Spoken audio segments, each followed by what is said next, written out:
Hello, I'm Kristy Wallace, and this is Suddenly I See, a podcast which explores the power of a positive mindset, gratitude, and love in changing your life for the better.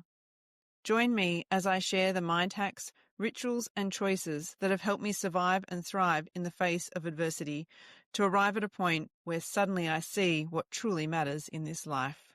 Let's get started.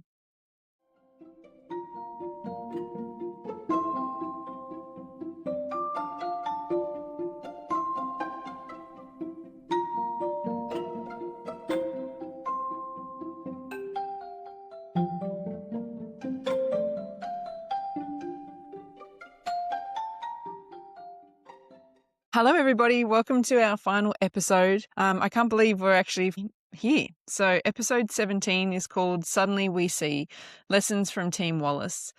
And in this episode, we're going to wrap up the end of this little 9-year journey. But also, more importantly, I wanted to give you the perspective of Team Wallace. And so later in this episode, you'll hear as well from Paddy, the man himself, his sister Audrey, and also my husband Fred, which is very exciting. So I guess to tie our story together, when I spoke to you last, Paddy was still on immunotherapy treatment, so the day 101 trial drug. And I was happy to report that he finished that in February of 2025. And then we had this milestone moment where Paddy got to ring the bell again in March 2025. So we kind of hesitated saying, do we even get to ring the bell? Because immunotherapy felt so simple. And, usually when you ring the bell, you've been on a really arduous kind of chemo protocol and things like that. But we thought, Paddy actually has no recollection of the first time he rang the bell. And he's now endured 3 years really of immunotherapy treatment where he's had to take these 6 tablets, huge tablets, every week. And he's done it without hesitation, without complaint. He's been, fatigued throughout the journey, but he's persevered and he's finished this milestone. And so knowing what we do about always wanting to celebrate the milestones when we hit them, we asked our oncology team, do we still get to ring the bell even though it wasn't chemo? And they said, well, yeah, he's been on treatment. I think that sounds reasonable. Let's ring the bell. And so on the 6th of March, we headed up for another MRI. And after that, Paddy got to ring the bell, which was amazing. So when you do that, we had as well his oncologist who was there for our first bell ringing, obviously, and throughout our whole 9-year journey, Dr. David Ziegler. And we also had our CNC nurse. So basically with the oncology team, we have this nurse who coordinates all of our appointments for us and keeps us in touch. Because we're regionally based, it's harder sometimes to do those things. She's our liaison on the inside and makes life much easier to navigate.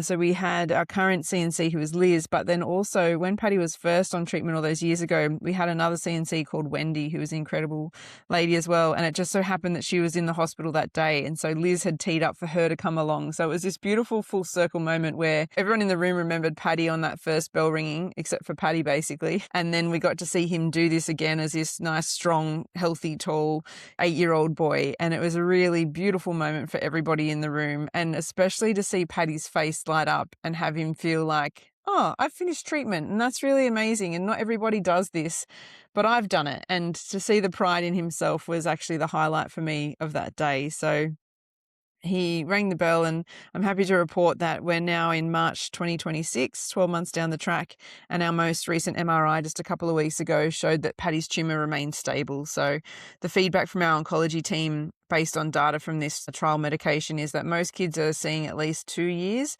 without any relapse or need to return to treatment. And we're very much hoping we stay one of those families as well. The data's good. 90% of children won't need treatment in the next 2 years. And we genuinely hope that we're in that 90%. And if not, that we can push out even further. It is likely Paddy will need treatment again before he's 18. That's life. I guess we just prepare ourselves that no matter what is thrown our way, we'll find a way to, endure it together, be stronger because of it, and grow more as people because of the adversity life throws us. We don't want that for Paddy. Certainly that's not our choice. But I think we're wise enough to know that we actually don't really have a say in that. And so we'll live every day as much as we can, enjoying the moment and celebrating life in so many ways, and just cross those roads when they come to it. What I might do now that we've kind of summed this up is take you over to hear a little bit now from the star of the show, Paddy, and his sister Audrey as well, and just to get their take on this whole journey and wrap things up for you. So let's go to Paddy and Audrey.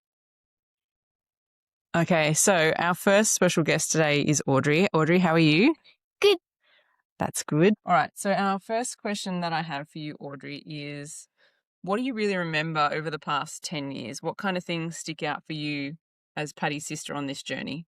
I remember when Mum and Dad and Paddy all used to go up to Sydney, and I always used to stay at Grandma's house, and I always used to get a lot of treats, and it was really fun. And then whenever Mum and Dad and Paddy came home, I was always really happy to see them. All right.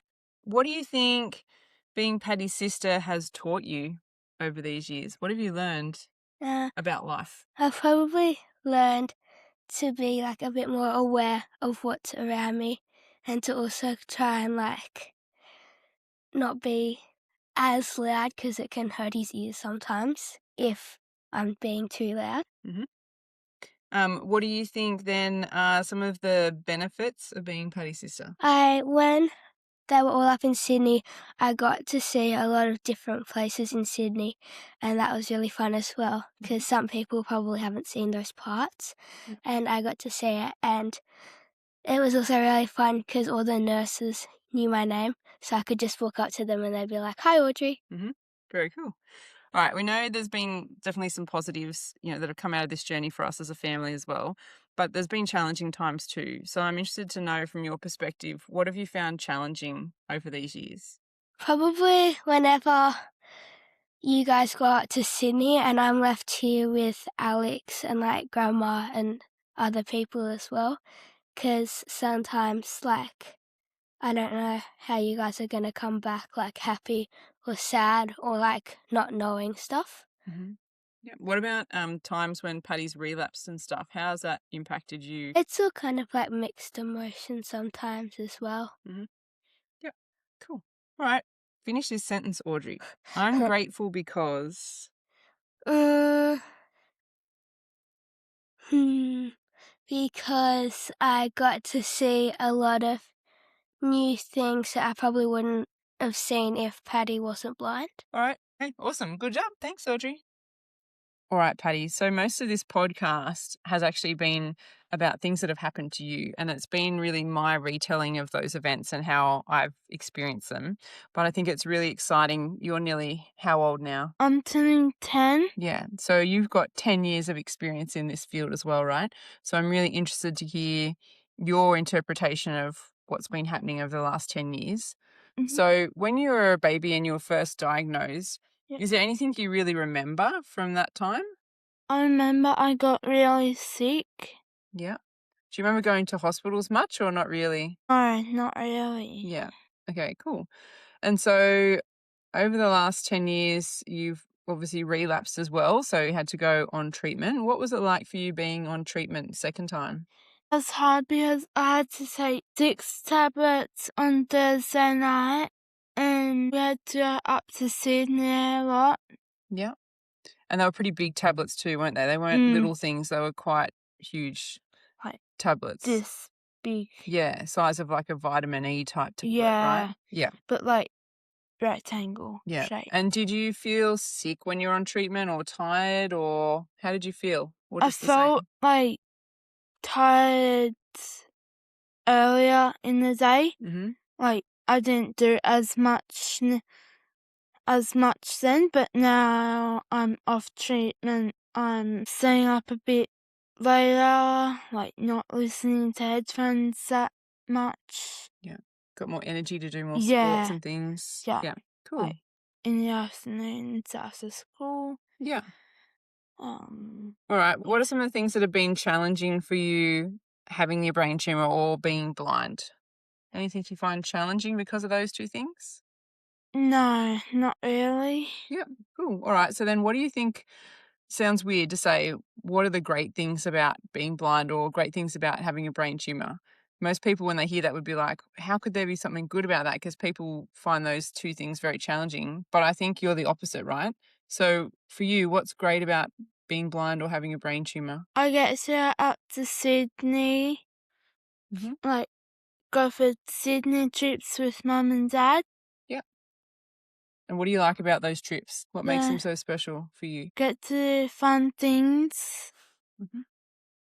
And I get Mum and Dad to my myself. Yep. Yep. What about being blind? Is there anything you think is cool because you're blind that gives you superpowers, or what do you think's Well, I about that? get to do different things because, like, other people might do different things to me, but I do different things to them, Yeah. So I to the think, people that can see. yeah, we really celebrate the fact that being blind is different and being different is a great thing, don't we, in our Yeah. house? And I think you feel that as well, in that Mm, you don't think you're missing out if you're doing something different to somebody else because you're no. still doing something. Yeah. Yeah. Great.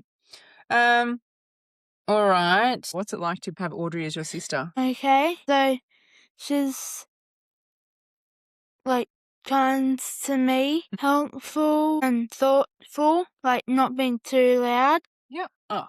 Patty, can you tell us what it was like for you when you got to ring the bell after you finished treatment? How was that day for you? Amazing and exciting, because that meant I won't have to take 6 tablets on, like, a Thursday night, Yeah. or I wasn't going to be tired. Yeah. Did you feel pretty special getting to ring that bell? Yeah. Yeah. And it was, like, a bit nervous because, like, the amount of people, like, there was in the room. Yeah. Yeah. I was like, All right, Patty, finish this sentence. I'm grateful because I what? get to go on Country Hope Camp. Yeah. Do you want to tell everyone a little bit about camp, maybe? What's that about? So if you don't know what Country Hope Camp is, it's a camp that people can go on, and they, like, do different activities. So they do, like, rock climbing. Where did you go last year on camp, Patty? We went to Falls Creek and we got to see the snow for the first time. Audrey, do you want to chime in on that as well? Because you were really excited. You've been on us for years to go to the snow, right? Yes. So what was that camp like for you?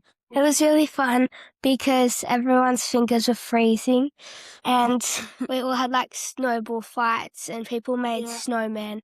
And then the next day when we were back at like the camp homestead, it actually snowed there, which was unexpected. Yeah. So really we got 2 snow days. Very cool. All right. Well, thanks so much, guys. I look forward to when you're old enough. I haven't actually let you listen to the podcast because I think you're still a little bit young. But when you're older, what really excites me about this whole podcast is that we have a memory of our journey together and what we've been on and what it was like. And I think it'll be interesting for you guys as you're older to actually understand it from a different perspective as well. So thanks for sharing and giving your voice to it today. And say goodbye to everyone. Bye. See ya. See ya. All right, so my next special guest is my husband, Fred, who, Fred, if you could rate 1 to 5, 1 being not excited, 5 being very excited, how excited are you to be doing this podcast right now? -5. -5, good. But that's the beautiful thing about love. We do things we don't want to do, right? Yeah. Yes. Good. All right. So I'm going to ask you a few questions, and the whole premise behind it is that so far it's been all my retelling and perception of our experience with Patty, and I'm really keen to get just a few of your memories of our experience as well, and what's kind of stuck with you and what you've learned from the journey as well. You good? Yeah, I think right. so.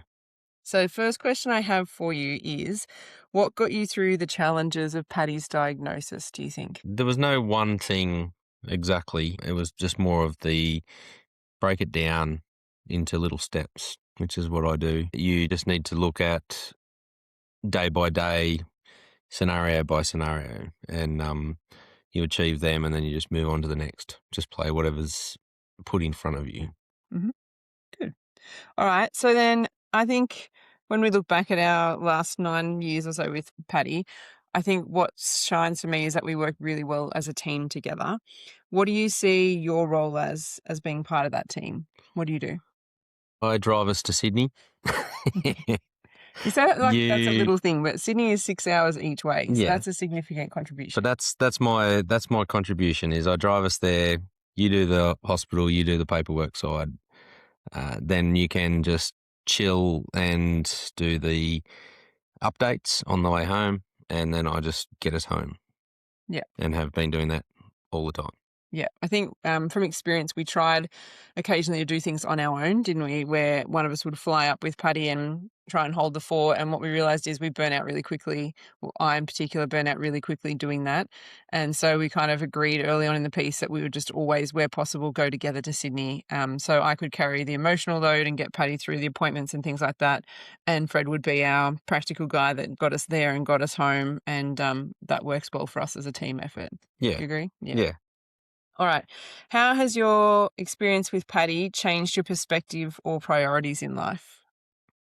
That's a tricky one too. Like, you should always love and care for your kids, but it's just this change that, I don't know, you just sort of, it's hard to put into words, where you just do it because you love them. You just make them the priority. You just tweak some of your things that you were going to achieve or that you wanted to achieve in life, and you actually do it so that they can achieve in life, sort of thing. Yeah.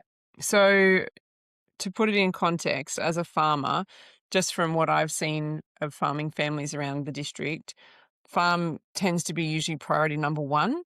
And then family, everyone says my family's a priority, but really where they're spending their time and energy is on the farm. So how did that adjust for you when this happened to Paddy? And were you okay to have to adjust your priorities, or talk to us a bit about that? Well, that was a tricky thing, because with our background, it's just like, if you don't do it, then it doesn't get done. So, and there's certain jobs and things that need to be done on the farm at certain times. And I can see why people go down that path, and the family becomes the second sort of tier, even though it's not. You're doing the whole farming thing for the family, but it just seems like it's the farm comes first.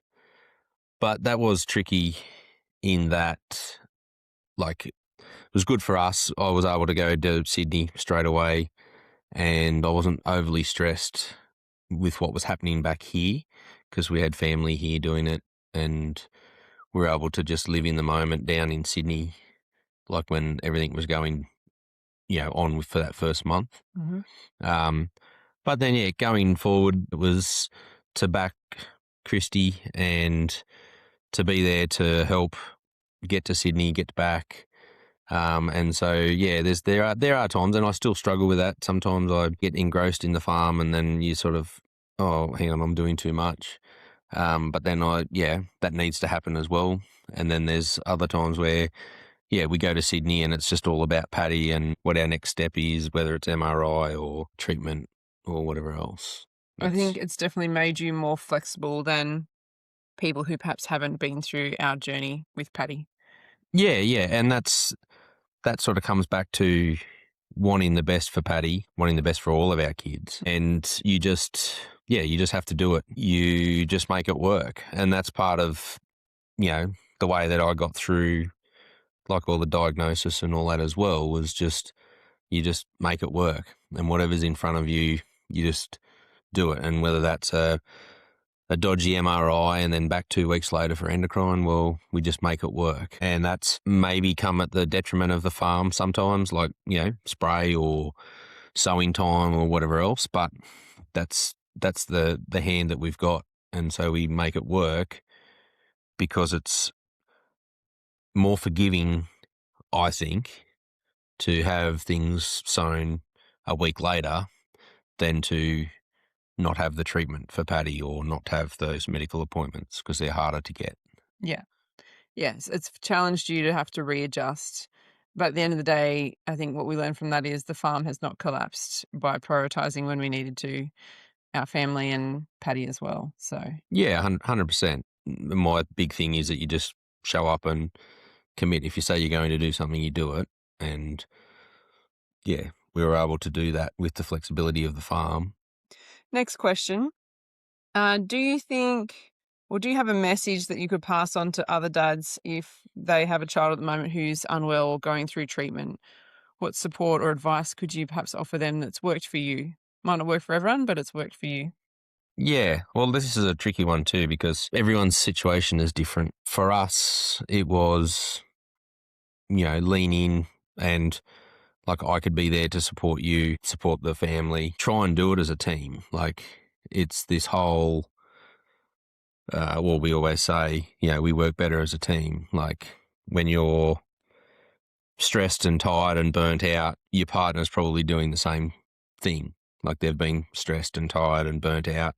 So if you can lean in and support them, and I suppose even just communicate that, we were lucky enough to be able to have flexibility so that I could support you and be there. But I think, other dads, like, you break it down, you play what's in front of you, you support your partner, and then, they're there then to help you, like, when you're doing it tough or when you're sort of, tired and burnt out from your work or from, medical appointments or whatever, that, you work together. I think that really showed up for us back when I was basically hitting rock bottom and having my breakdown moments in that first year after I'd lost Dad as well, and realizing I needed help and support. You were one of the people that always had my back and was like, whatever you need to do to make yourself feel better or however I can help. Yeah. I'm on board, and that made a big difference. I wasn't trying to handle all this on my own. I knew I had you to support me, and I think that really helped us get through and strengthened our relationship as well, because we've been given multiple challenges so far in the last 9 years, and every time we can just communicate how we're feeling and where we're going, and it's not always easy to do that, but I think that's one of our strengths as a couple. Yeah, and it shouldn't have to get to the rock bottom point.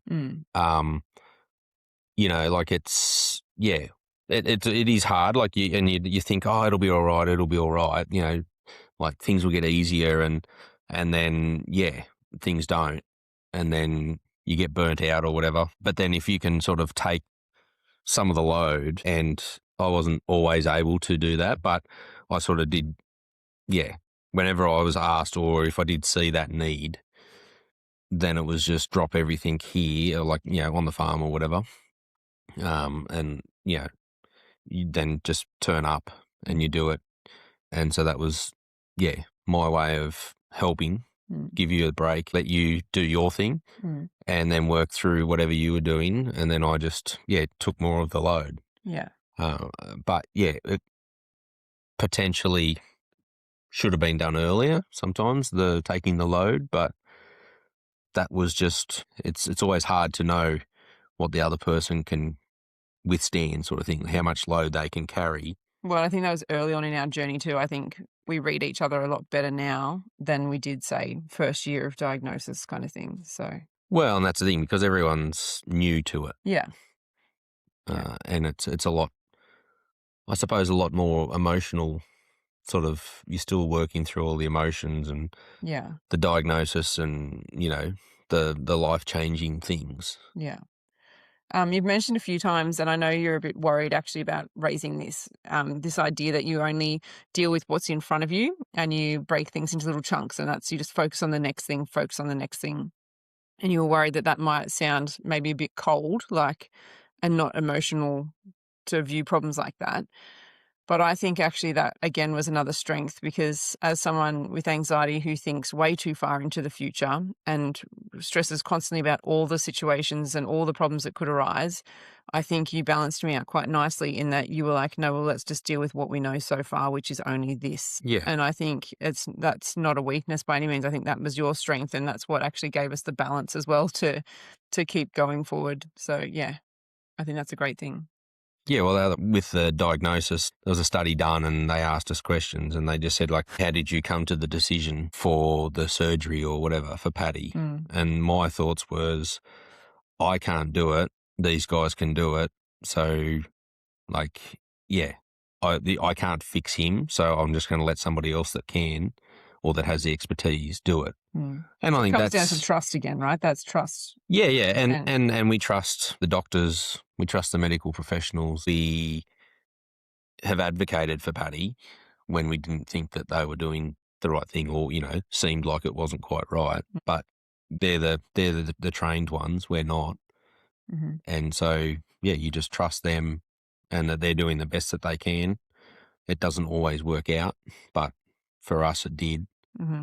And same with oncology. Like, there's always these new treatments, and we just trust that they've got our child's best interest at heart Mm. and that they're doing the best that they can. Yeah. And hopefully that's enough. Yeah. All right. So another question is just a minor question. What is your greatest takeaway from this whole journey, Fred? What is the greatest lesson you've learned? What is it that suddenly you can now see with more clarity because you've been through this journey with Patty? Well, the fact that you don't take anything for granted, that when you get the chance, you love your kids and you loved your wife or your partner or whatever. Yeah, I don't know. It's a tricky one. They're pretty significant realizations that not everyone has. Well, but that's what you should do as a parent or as a father anyway. Yeah. Like, you should love your kids no matter what. And it's just, yeah, like, one thing is, it's like the kids learn at different stages, like, 2 years of physio and everything else with Patty to, like, how many times did we walk away going, well, that wasn't any help? Mm. Like, and then all of a sudden, like, we went back the next month and bang, he walked or whatever, like, and there was other things. So, yeah, it was a lot of hard work to achieve little things. Yeah. But at the end of it, it was all worthwhile Yeah. because you get to see the joy or Yeah. the progress. Yeah. It's definitely a long game, isn't it? Like, Definitely is. And every disability is different, but yeah, there's a lot of time and effort goes into the kids that have been either unwell or have a disability, and a lot of love and your one-on-one time with them. yeah. And, like, you love your kids no matter what, and then it's just I think brought that on it's even given more. us a greater depth of understanding of that because everyone assumes, oh, I love my kids. But I think we make a conscious choice in our actions every day to make sure our kids know that they are loved. Whereas I think if you haven't had your kids' mortality thrown in your face in a way like we have, you just go about life every day and maybe that's not a conscious thing that you're doing. Like, you're just getting through, rushing to work and you're doing this, whereas we kind of go, no, those little minutes matter. So whether it's you wrestling with Patty on the floor or me having girl time with Audrey, we have our little rituals that we do with our kids regularly so that they know we're 100%, with them, supporting them, loving them. I don't think our kids would ever say, I didn't think my parents loved me, because we actively show that regularly. Yeah, and that's the thing. Like, and everyone is different with how they show love. Yeah. And I think it does show to other people with the way that we do stuff. Yeah, I just think loving your kids no matter what and supporting each other and doing stuff as a family. Like, it's at the end of it, like, the family unit is everything. It's what matters most. Yeah. Yeah. All right, guess what, Fred? You survived it. Did I? Done. You did. It's interesting because I've seen this man do like horrific things, like pulling calves and, no questions asked and whatever. But I'm like, I need you to do the podcast, and the fear and walls you put up around that were pretty strong. But I really appreciate you coming in and sharing your side of the story for me so that we could share it with everybody else, because I feel that it's important. So thank you. No worries at all. My pleasure. Thank you so much to Patty, Audrey and Fred for sharing their take on this journey. I know a few of them were, well, just Fred, let's face it, was quite reluctant to put his voice on the podcast and share his thoughts. But I think everyone's perception of this event matters. And so it was really important to me that I had everyone's opinion shared in this. Obviously, the one voice missing was our 4-year-old Alex. And given what he says lately, I don't think you need his voice on this podcast. He's been dropping a few interesting words. So we just kept it to the OG Team Wallace, as Audrey likes to call it. And I hope you've appreciated hearing their perspective as well. Before I wrap up, I just wanted to spend a little minute thanking all of you for following me on this journey and listening to this podcast series. It was an incredibly vulnerable choice to start this podcast, and I'm so glad I did it. I've learned so much by reflecting on what we've been through. I thought I'd learned a lot on the way, and I did, But actually sitting now and going back through everything so that I could share it in this podcast has taught me so much more, even about our family, about myself, and about life in general. So for one last time, here are the things that suddenly I see. These are the takeaways that I think I live my life by on a daily basis, and things that I would like to be remembered by other people, and that I think offer the most to help others who may be struggling on their journey in life. So final takeaways for season 1 of Suddenly I See. Trust your intuition. Embrace your vulnerability. When you cannot change a situation, you're challenged to change yourself. There is a lesson in everything if you're willing to find it. Asking for help is not a weakness, but a sign of strength. Be willing to pivot. Adversity is a given, but how you respond to it is a choice. People are only as disabled as we make them. Have high expectations, treat people with dignity and kindness, and search for ways to be inclusive. Challenge the narratives and social norms that surround you and create new ones. We are the sum of the 5 people we surround ourselves with, so choose those people wisely. Emotions are like farts. Learn to regulate them, but most importantly, let them out. Work is never more important than your family. Find your values and live by them daily. Let people in and celebrate life's milestones and achievements. Gratitude can and will change your life entirely. Find the good in every day. Comparison is a thief of joy. Stay in your lane. Life is a choice between love and fear. Always choose love. You can change the world, one person at a time. So dream big and be the best version of yourself.